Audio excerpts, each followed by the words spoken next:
Good morning and welcome to Inquisition Update. My name's Tom Press and I'll be your host for the next hour. You're listening to FirstAmendmentRadio.net. Thanks for tuning in, everybody. We'll dispense with any further formalities and get right to the text of the book, The Footprints of the Jesuits by R.W. Thompson. The Jesuits have run out of welcome in France. The Parliament of France has literally stripped the Jesuits of any authority in the country, and the papacy of Pope Clement XIII has, raised up all kinds of opposition to the Parliament and has placed a decree that Catholics weren't supposed to uphold the decision of the French Parliament. And the Parliament had the upper hand in this. The universal odium against the Jesuits supported the Parliament's decision to oust the Jesuits from the country. And they did. They enacted the execution of their order, and 4,000 Jesuits were driven out of France. Now, Pope Clement XIII was incensed at this and issued a formal bull in praise of the Jesuits and in denunciation of their opposers. The Parliament suppressed this bull and refused to permit it to be printed in France. The Parliament of Aix went even further, and having it torn up by the executioner and publicly burned, we're talking about this bull, and by inviting Louis XV to, quote, avenge himself on the court of Rome and the Pope, unquote. The King of France, however, was weak enough to suffer himself to be prevailed upon to allow a synod of the Roman Catholic clergy to be convened under pretense of putting an end to, quote, the disputes between the civil and religious powers, unquote, as if such a thing were then possible without submission to Jesuit dictation, backed as the society was by an irritable and impracticable pope who had vainly supposed himself powerful enough to check the tide of indignation then beating upon the Jesuits. Impressed by the opinions and policy of Clement XIII, this synod of Roman Catholic priests adopted a course favorable to the Jesuits by endeavoring to change the issue so as to conceal the real question. What is the real question? Are the Jesuits guilty and should they be cast out of France as in Spain and Portugal? Or, as it says here, it says, with a view of making it appear that the Church itself and even Christianity was in danger, they fulminated anathemas against the works of the French philosophers. So this synod of Roman Catholic clergy changed the issue. It was not going good for the Jesuits. It was not going well for the Jesuits, so they changed the issue and posed the situation as a matter that was a threat to Christianity, a threat to the Roman Catholic Church, and that threat was posed by Helvetius, of Rousseau, of Voltaire, and of the encyclopedists. And it says, thereby furnished arguments which have ever since done Jesuit service by misleading the unwary into the belief that Christianity and Jesuitism are of synonymous meaning, they're one and the same thing, and that the destruction of the latter would be the death of the former. So they changed the subject, made the philosophers of France the issue, and then demanded that if the Jesuits were destroyed, that Christianity and the Roman Catholic Church might not survive. A desperate attempt to save the Jesuits. Pope Clement XIII went overboard in trying to defend the Jesuits. And it says they, moreover, tried to favor the Jesuits by declaring, quote, that the Church alone had the right to teach and instruct children. Now, again, we're talking about Roman Catholic canon law here. the church alone has the right to teach and instruct children. This is a point that I talked about in previous programs, where I asserted that it is a matter of Roman Catholic canon law that all children be taught by the Roman Catholic Church. And that assignment, that is the role of teacher, is assigned to the Jesuits. And that's why I assert that the education system in America is controlled by the Jesuit order. And that if we find fault with the education system in this country, which certainly most Americans do, you'll find that fault in the fact that America, without realizing it, allowed the Jesuit order to control the curriculums of the schools and universities of this country. He says they, moreover, tried to favor the Jesuits by declaring, quote, that the church alone had the right to teach and instruct children, that it alone could judge in matters of doctrine, and fix the decree of submission which was due to them, unquote, and that, quote, the civil authority could in no way go against canon law, unquote. So all of these things that we just mentioned, the church alone has the right to teach, that it alone is the rightful judge of doctrine, and that it may fix its own jurisdiction, and that the civil authority in no way can go against canon law, is proof that all these things are embodied in Roman Catholic canon law. This is what this Synod of Roman Catholic clergy said publicly. And it says, now this assumption of ecclesiastical authority was intended to strengthen the papacy and was accepted by the Jesuits as favorable to them because the Pope at that time was their friend.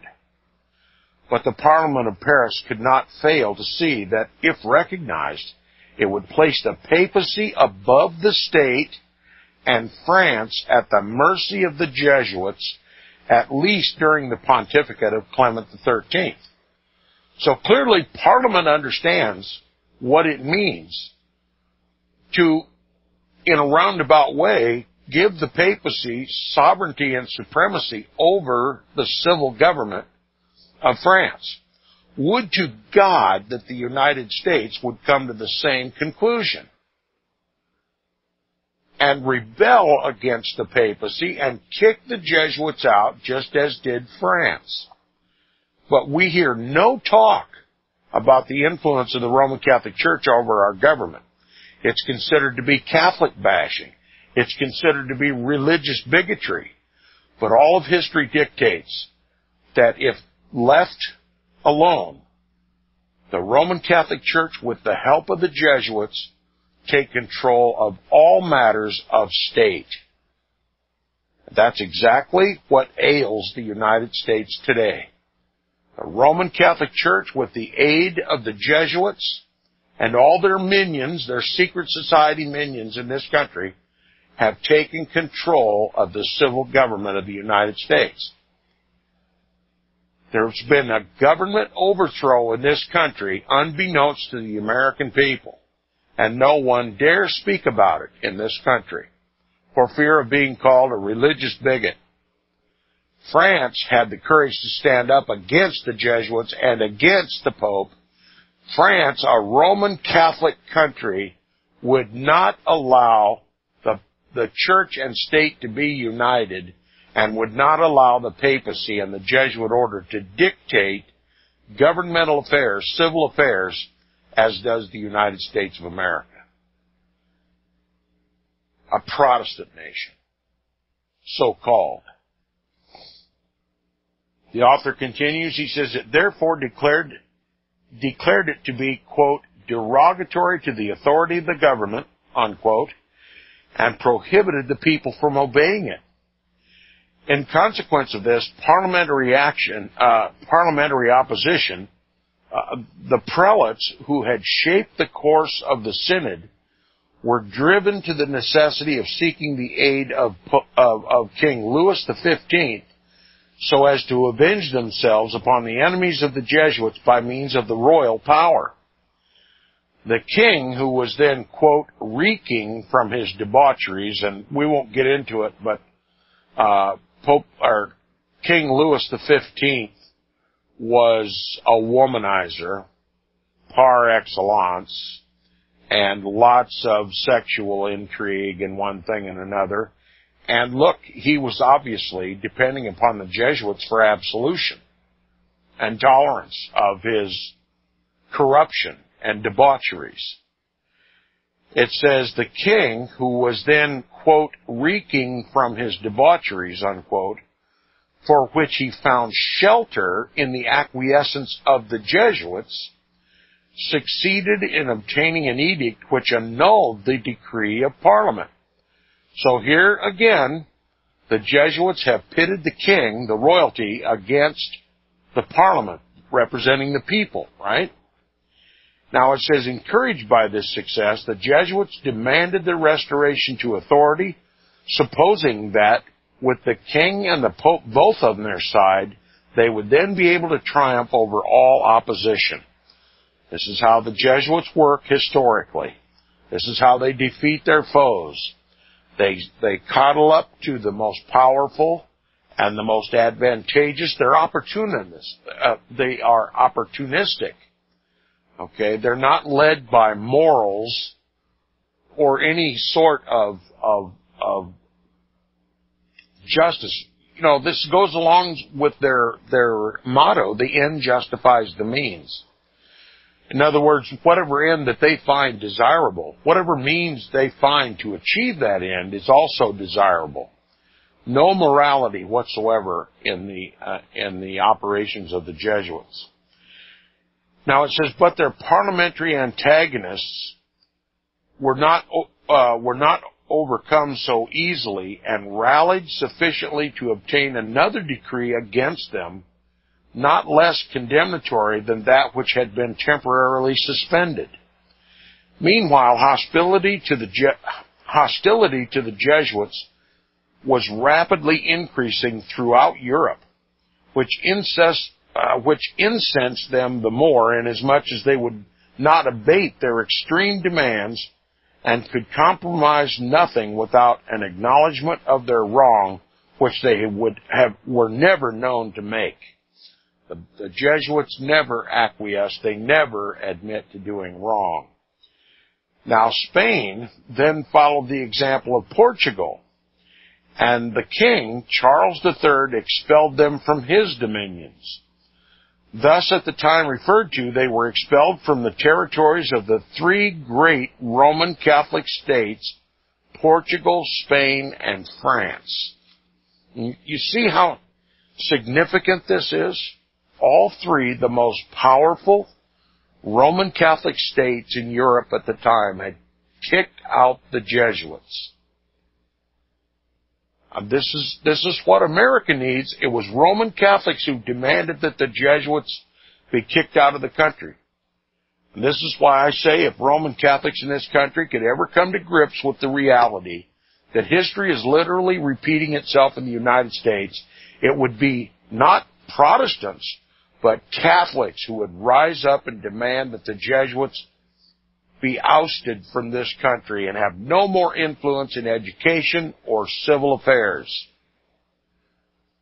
Now it says, the king of the two Sicilies and Ferdinand, Duke of Parma and Placentia, also expelled the Jesuits from their dominions. By common consent among these powers, the Jesuits were sent to Italy, where the Pope, in return for their devotion to him, was expected to provide for their wants and to see that proper protection was afforded them. They kicked them out of the country and sent them back to Italy. If the Pope loves you so much, you go back to Italy.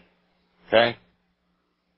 Now, Pope Clement XIII had resisted all these strong powers in order to defend the Jesuits, and this measure was adopted in preference of an open breach with the Pope so that he might be made to realize the extent of the indignation against the Jesuits. In the strong language of the Roman Catholic historian Cormenin,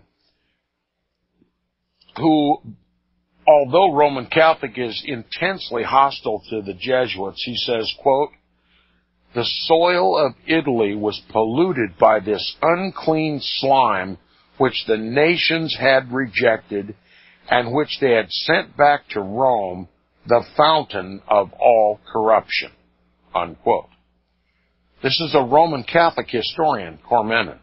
He says the soil of Italy was polluted by these unclean slime which the nations had rejected and which they had sent back to Rome, the fountain of all corruption, unquote. I couldn't agree with him more. Far be it from me to agree with a Roman Catholic historian, but look, the best and most reliable history of the odium which was universally raised against the Jesuits during this period comes from Roman Catholic sources. Now, he says Pope Clement XIII became indignant when he found himself unable to counteract the general prejudice existing against the Jesuits, and with strange infatuation allowed his passions to obtain complete mastery over him. He fulminated anathemas against the kings of Portugal, Spain, France, the two Sicilies, and the Duke of Parma and Placentia, and threatened them with excommunication if they did not cease their opposition to the Jesuits. He even went so far as to send papal troops against the Duke of Parma to bring him to obedience by military coercion. Okay, the Pope launches a military campaign against the Duke of Parma for his resistance of the Jesuits.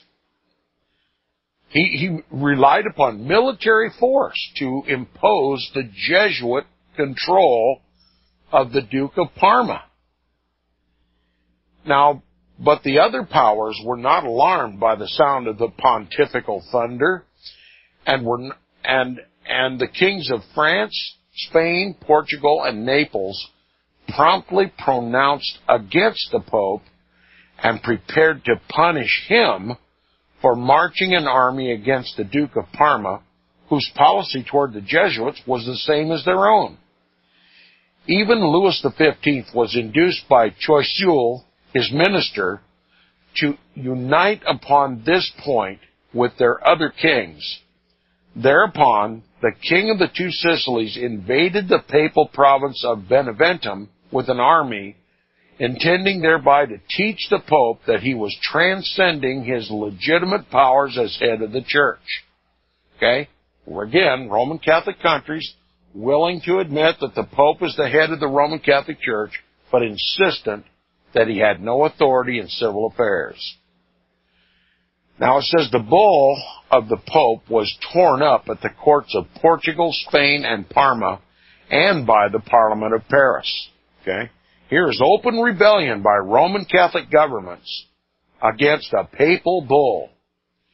And it says the excitement became general, and Pope Clement XIII was awakened from his apparent sense of security by the mutterings of the storm gathering upon all sides around him, and he was brought to realize, possibly for the very first time, that even he, with all the powers of the Roman Catholic Church in his hands, was unable to drive back the waves then dashing against the papacy and threatening to engulf it. In this emergency, he sought aid from Maria Theresa, the Empress of Austria, with the hope that, with the assistance of so strong a power, he could make successful resistance to those combined against the Jesuits. But the Empress, having cause to complain of the treachery of the Jesuits to her, declined to comply with his request and went a step further by annulling one of the important papal bulls which had been published in her dominions. So here we have Maria Theresa, also having been offended by the Jesuits, ripped up a papal bull when the Pope was on his knees begging for her assistance. This is Roman Catholic Europe is rebelling against the papacy because of the Jesuits. And it says the clouds already lowering over the head of Pope Clement XIII then thickened more rapidly than ever, and the struggling Pope, finding himself everywhere deserted by the strong powers, all of which had hitherto been united in favor of the Church, became so humbled in his pride as to declare that, quote, he was ready to make concessions, unquote, that is, to do something, anything, to arrest the declining fortunes of the papacy. Okay? It was all about money, wasn't it? The papacy is losing support. And support to the Roman Catholic Church means money, income. And so the Pope had to concede. He had to make concessions. And he says, thus humiliated, quote, he implored the clemency of the sovereigns, unquote, begging them, as we may suppose, to relax their grasp upon him on account of their veneration for the Church. In other words, you're hurting the Church by hurting me. And he says, but it was too late. The impracticable demands of the Jesuits had brought on such an issue between the spiritual and the temporal powers as to leave no ground for concessions on the part of the sovereigns, so long as they were permitted, so long as they persisted in it. They were bound to maintain their own temporal powers within their dominions, or else allow the Jesuits to rule over them according to their pleasure. Listen to the conclusion that R.W. Thompson makes vividly clear, that these Roman Catholic states, France, Portugal, and Spain, and the others we mentioned, they were given a choice. They were forced into a choice to either maintain their own sovereignties, their own temporal powers within their dominions, or else to allow the Jesuits to roll over them like a steamroller. That's the decision we have to make in the United States today. We either stand up and assert our authority as the people of the United States who have the sovereign right to govern in this country, or simply surrender this country to the Jesuit steamroller. The people first have to recognize who the enemy is in this country. The Jesuit order and the Roman Catholic Church. And if the people do not have the gumption to stand up against the historical enemy of Protestantism, of Jesus Christ, and the body of Christ, then the Jesuits will simply roll right over us and use the civil power to do it. This is real history we're reading. History that the Jesuits have suppressed in all the education system of this country because they have control of it. And if we first understand this true history that has been hidden from us, the conclusions are obvious. Will America have the courage? We can only hope and pray. We've come up on the break. We'll continue with the reading and discussion of the book, The Footprints of the Jesuits by R.W. Thompson, when we return from the break. You're listening to Inquisition Update on FirstAmendmentRadio.com.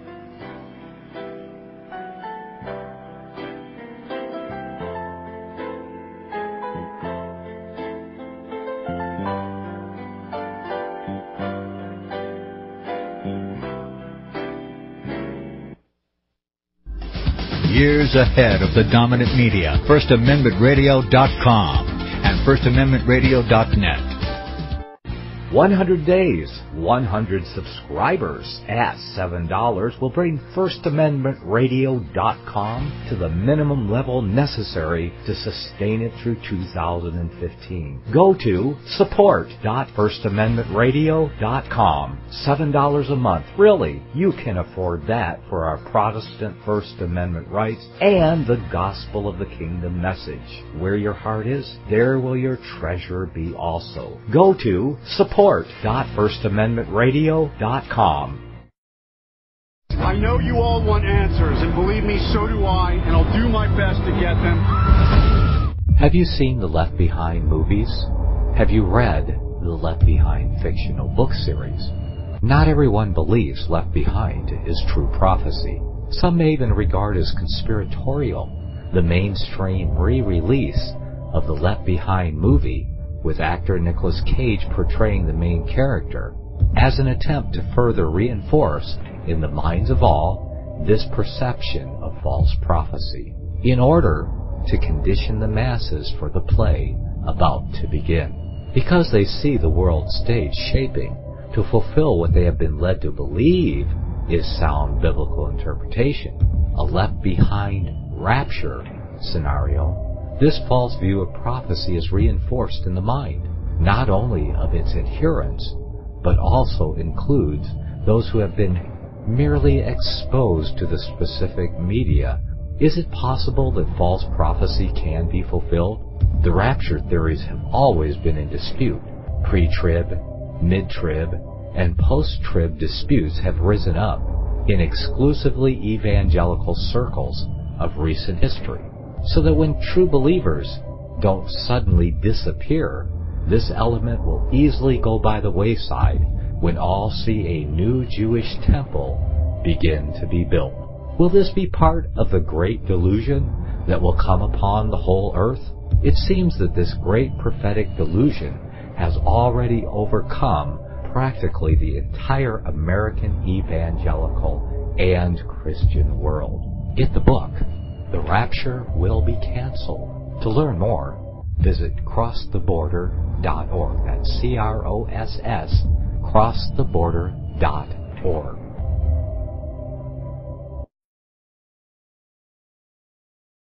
Record budget deficits, bankruptcies galore, and the U.S. dollar is at an all-time low. With today's gloomy economic outlook, safe investments are often hard to find. For over a decade, Melody Cedarstrom at Discount Gold and Silver Trading Company has been helping people secure their future by investing in the precious metals. Melody has the honesty, integrity, and experience that is often lacking in the precious metals business. Let her put it to work for you. Call Discount Gold and Silver Trading at 800-375-4188. That's 800-375-4188.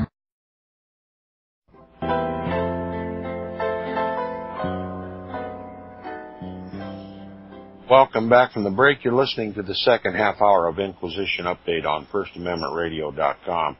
We'll continue now where we left off before the break. The author says the impracticable demands of the Jesuits had brought on such an issue between the spiritual and the temporal powers as to leave no ground for concession on the part of the sovereigns, so long as they persisted in. They were bound to maintain their own temporal powers within their dominions, or else allow the Jesuits to rule over them according to their pleasure. To this they could not submit without absolute degradation. Absolute degradation. That's what they were faced with. Either stand up or be completely degraded, with no credibility whatsoever. And it says, howsoever strange it may now appear that the Pope did not see this sooner, it should be regarded as creditable to him that when he did see it, he bowed his head humbly before the pelting storm and yielded to a necessity he could not avoid.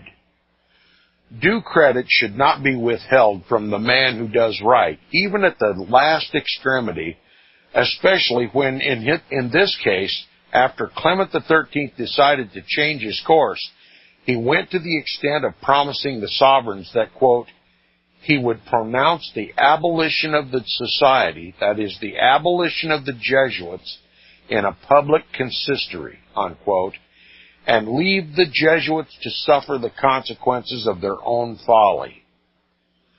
Having made up his mind to this, a day was appointed for the performance of the solemn act of signing the death warrant of the Jesuits.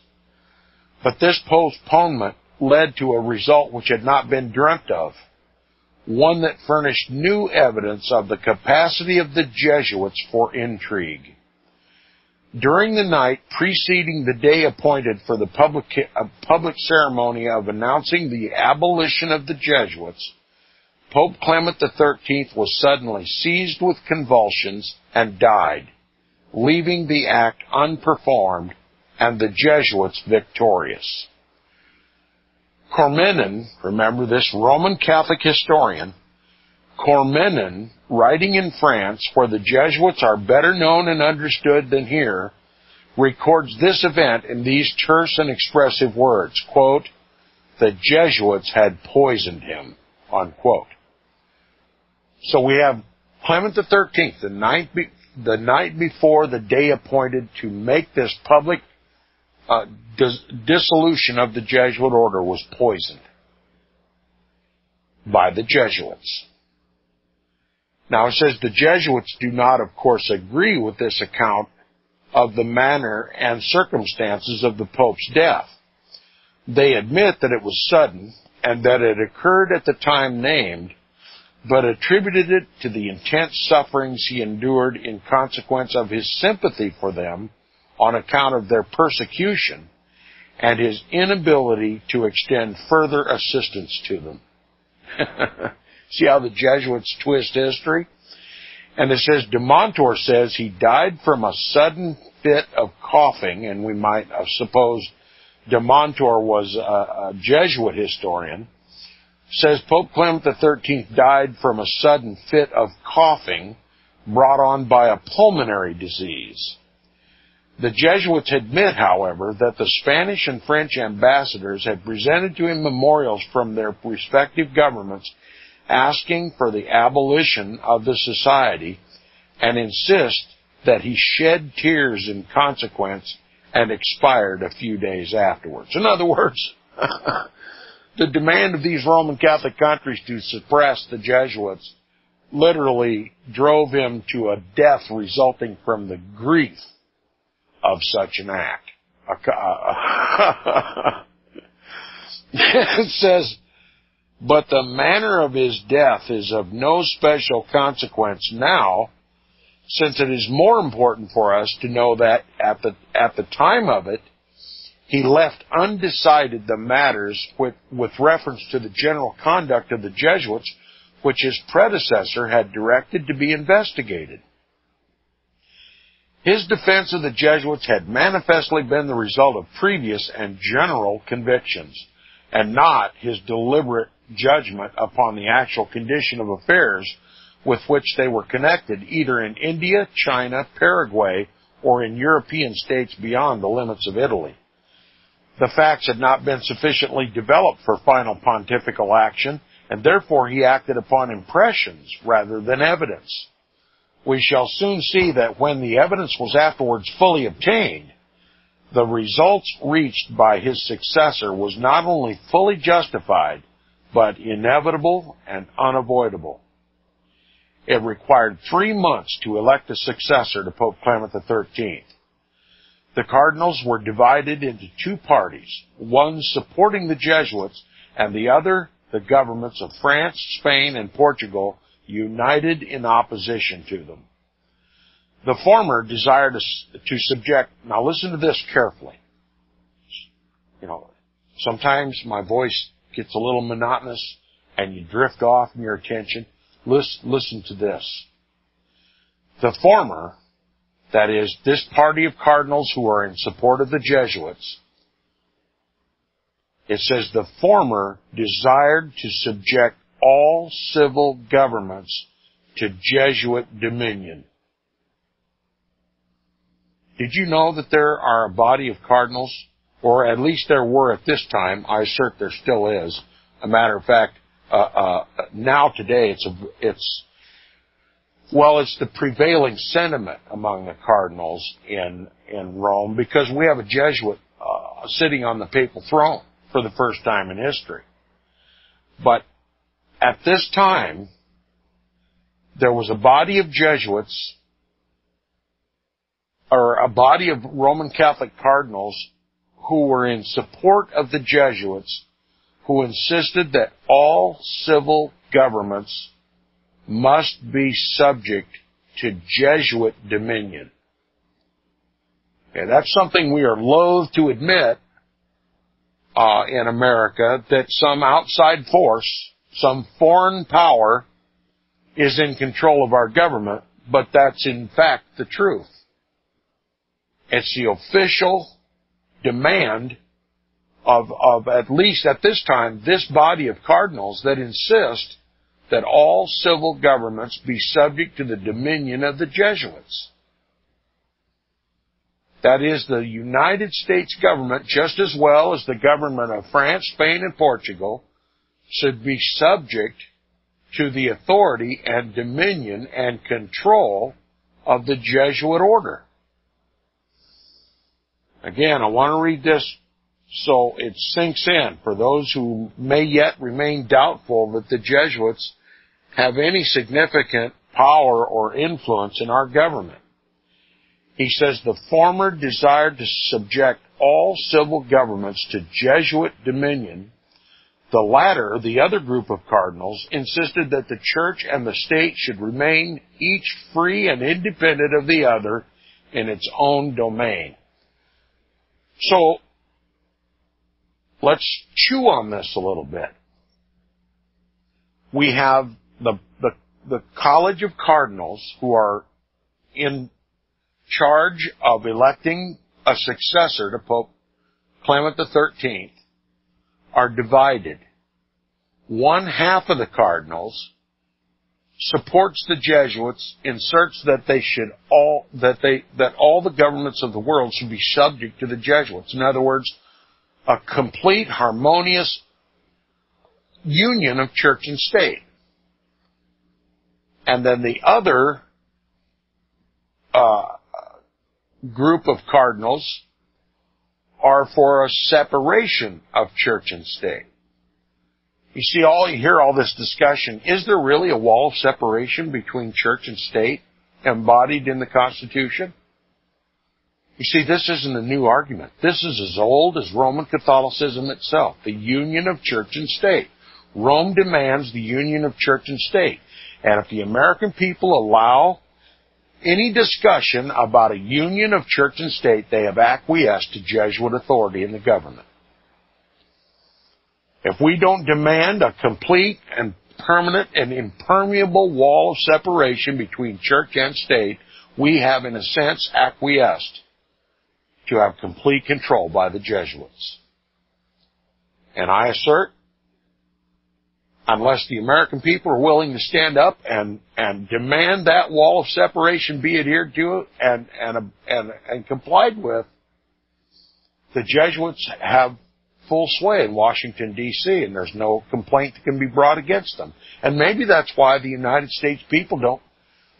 people don't complain about the Jesuits. They're very happy with the union of church and state.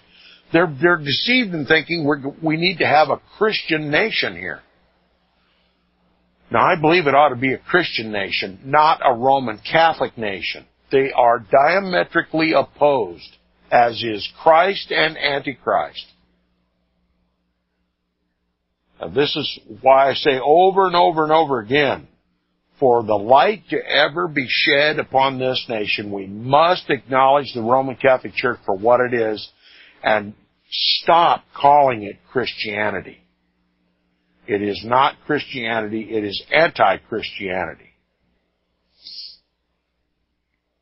He says it required 3 months to elect a successor to Clement XIII. The cardinals were divided into two parties, one supporting the Jesuits, that's union of church and state, and the other the governments of France, Spain, and Portugal, united in opposition to them. The former desired to subject all civil governments to the Jesuit dominion. The latter insisted that the church and the state should each remain free and independent of the other in its own domain. After innumerable intrigues such as are familiar to those who manipulate party conventions, the latter party triumphed by the election of Ganganelli, a Franciscan, who took the name of Pope Clement XIV and entered upon the pontificate of 1769. He was greatly esteemed for his virtues and possessed a conspicuously noble character and a mind well and thoroughly disciplined. That he was a man of profound ability is abundantly shown by his letters, which have been preserved and published, and which contain many passages of exceeding eloquence and beauty. He was far better prepared, therefore, to form intelligent and impartial conclusions upon the evidence concerning the Jesuits than Clement XIII, because, apart from his qualifications, he was not under the dominion of undue prejudices. The sovereigns demanded of Pope Clement XIV that the expulsion of the Jesuits from their territories should be approved, and the Jesuits entirely suppressed and abolished. Upon the other hand, the Jesuits insisted with their accustomed superciliousness that it was necessary to the Church and the cause of Christianity that they should be restored to public favor by his pontifical endorsement. See, Pope Clement XIV is put in a position right in the middle, smack dab between the governments of Europe and the Jesuits. The stakes is the Roman Catholic Church and, quote-unquote, Christianity. He says this issue confronted him at the beginning. At first, he somewhat excited the hopes of the Jesuits by the course he took against the French philosophers and the bulls of excommunication he issued against Diderot, D'Alembert, Voltaire, Helvetius, Rousseau, Marmontel, and Holbach. This stimulated them afresh, and by their machinations created a party in France headed by King Louis XV, which demanded their return to that country. But the Pope was not driven from the plain line of his duty, which required of him that the investigation already entered upon should be completed, and that the questions involved should be decided according to right and justice. This was due to the sovereigns, to the public, and especially to the Roman Catholic Church.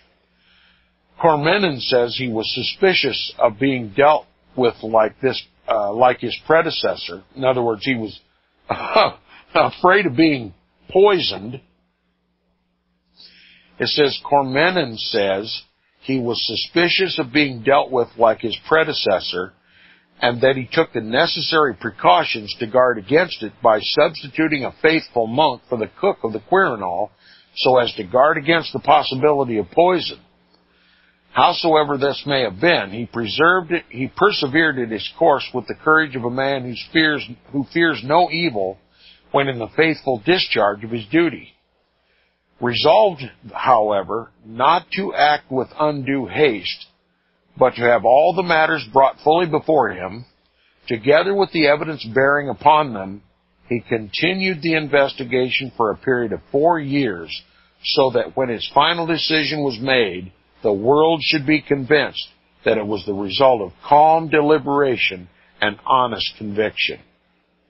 He says of himself that he, quote, omitted no care, no pains, in order to arrive at a thorough knowledge of the origin, the progress, and the actual state of that regular order commonly called the Company of Jesus, unquote, that is, the Jesuits.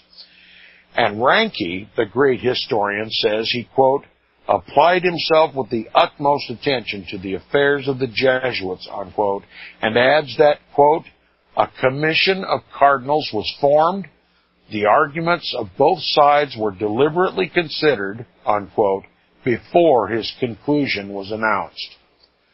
No greater deliberation and no more serious reflection could have been bestowed upon any question. The evidence was carefully inspected and everything duly considered.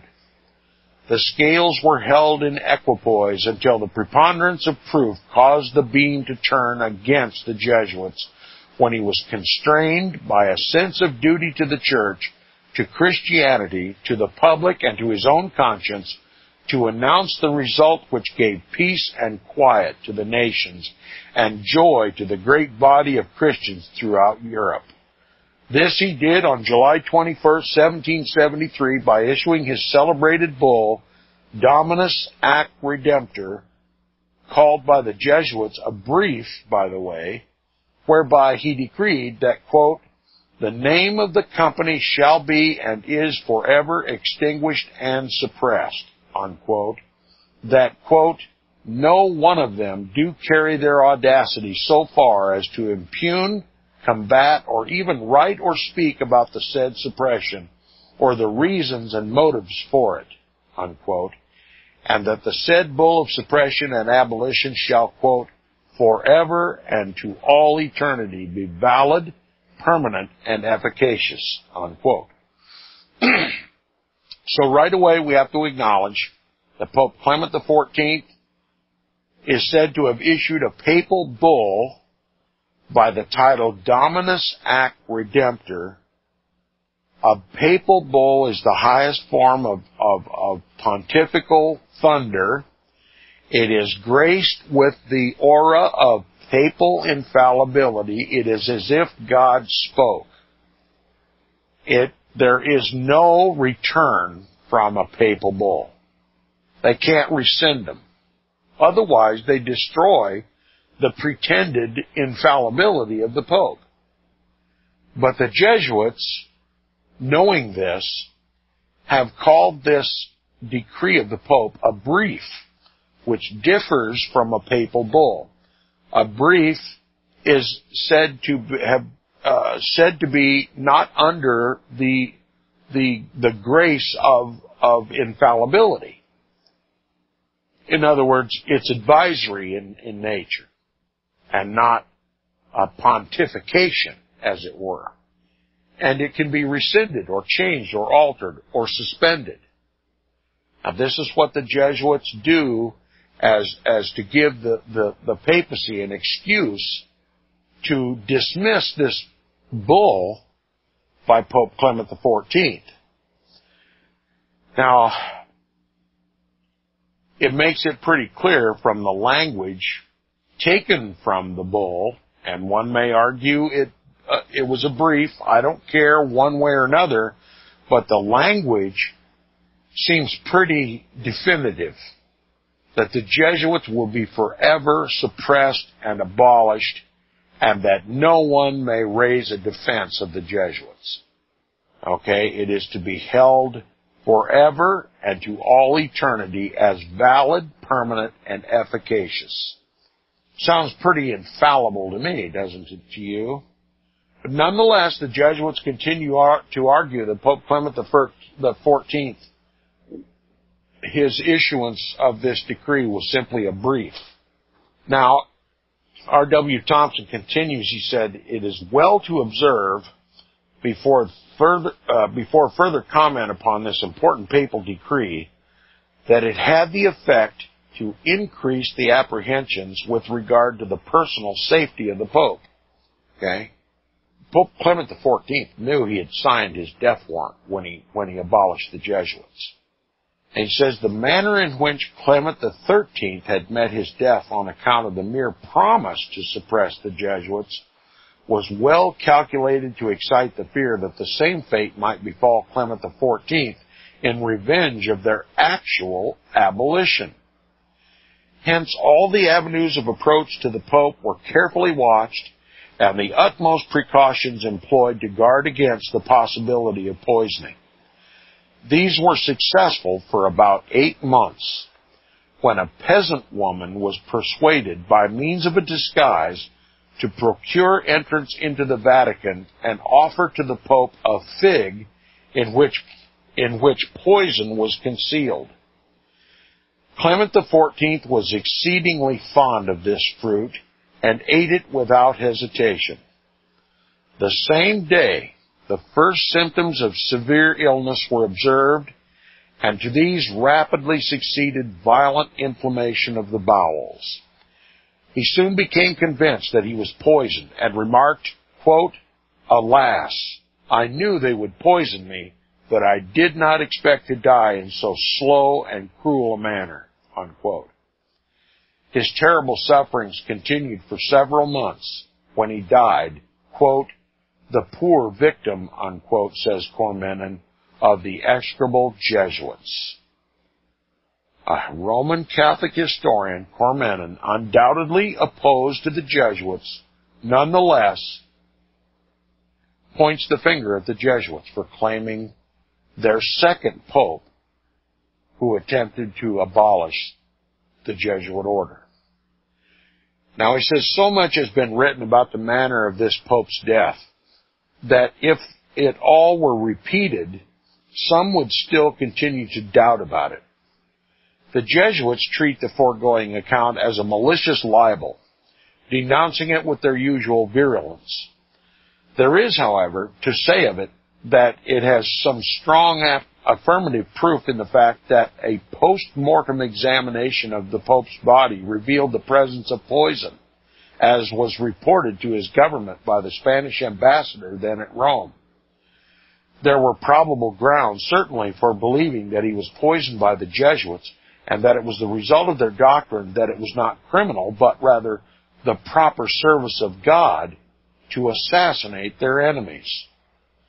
At all events, that opinion generally prevailed and had much to do in creating the sentiment of satisfaction at the abolition of the society.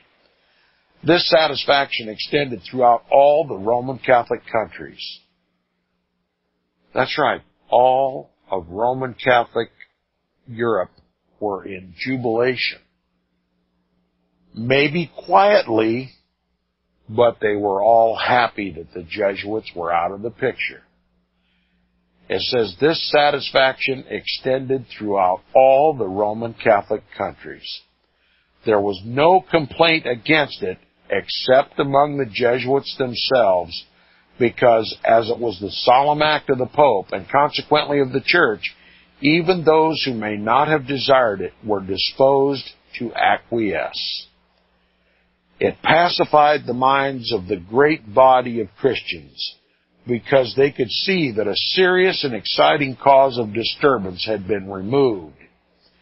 And an examination of the reasons assigned by the Pope will not only demonstrate this, but also that it could not have been avoided without imperiling the Church itself as well as the cause of Christianity.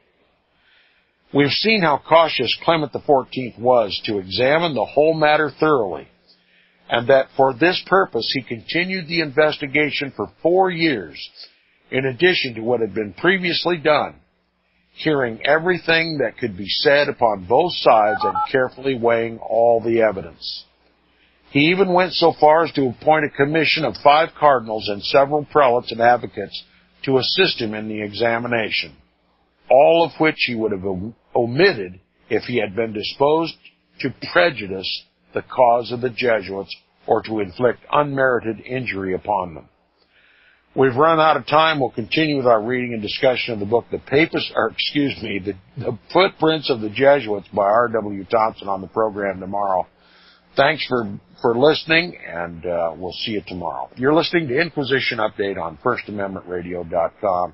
Stay tuned for more godly programming.